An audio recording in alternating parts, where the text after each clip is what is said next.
Here's our hot honey chicken meatballs. The meatballs are spiced and juicy, and that hot honey sauce takes these meatballs to the next level. So good. For the meatballs, pour in a third cup of milk over a half cup of breadcrumbs.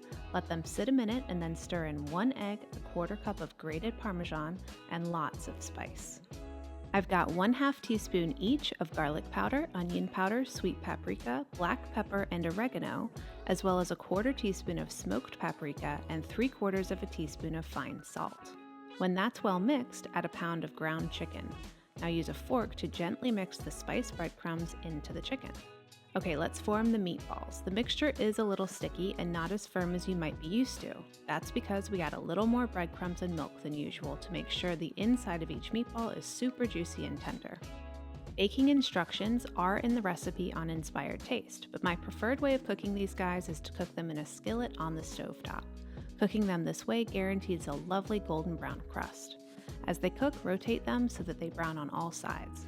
If they flatten a little or get a little out of shape, it's fine. I promise they will still taste amazing.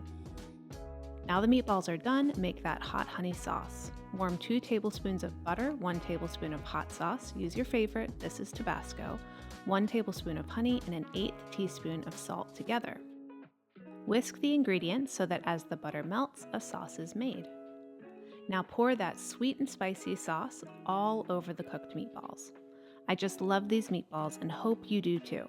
As always, the full recipe with lots of tips is on Inspired Taste. Enjoy!